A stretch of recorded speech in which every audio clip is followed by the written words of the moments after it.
Sylhet city corporation কর্তৃক হুজুরে holding সেকশনে এই নৈরাজ্য এবং কাদাবাজির প্রতিবাদে আজকের এই মানববন্ধনের সম্মানিত সভাপতি উপস্থিত জাতীয়তাবাদী পরিবারের সর্বস্তরের নেতৃবৃন্দ, উপস্থিত সিলেট মহানগর স্বেচ্ছাসেবক দলের নেতৃবৃন্দ, আপনাদের সবাইকে জানাই রক্তিম শুভেচ্ছা বিপ্লবী অভিনন্দন। সংগ্রামী সাথী বন্ধুগণ, এইসব মানববন্ধন সংগ্রাম করে কোনো কাজ হবে না। আমরা যদি ঘরে বসে থাকি, এই সরকার এবং এই সরকারের পেট্রো বাহিনী জনগণের উপর একটি কাজ করবে।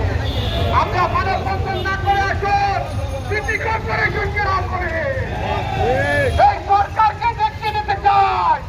এই দেশের জনগণ, এই সিলেটের জনগণ এই সরকারকে আর ক্ষমতায় চায় না। আপনারা জনগণের পর একটি চাপ সৃষ্টি করবেন আর জনগণ ঘরে বসে থাকবে, তা এই সিলেটের জনগণ, এই বাংলার জনগণ মেনে নেবে না। তাই আসুন আমরা মানববন্ধন না করে আমরা সিটি কর্পোরেশন ঘেরাও করি, তারপর সরকারের টনক নড়বে। সংগ্রামী নেতৃবৃন্দ, আপনারা ঘরে বসে থাকবেন না, স্বৈর শাসকের বিরুদ্ধে বিদ্রোহ ঘোষণা করুন, সিটি কর্পোরেশনের বিরুদ্ধে বিদ্রোহ ঘোষণা করুন।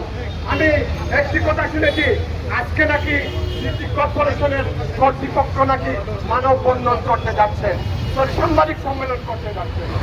যদি সাংবাদিক সম্মেলন সিলেট সিটি কর্পোরেশন তথা সিলেটের মানুষের পক্ষে না আসে, আমি মনে করি মহানগর বিএনপি, জাতীয়তাবাদী যুবদল, স্বেচ্ছাসেবক দল রাজপথে অগ্রণী ভূমিকা পালন করে জনগণের পাশে থাকবে ইনশাআল্লাহ। সবাইকে ধন্যবাদ জানিয়ে আমি আমার বক্তব্য এখানে শেষ করছি।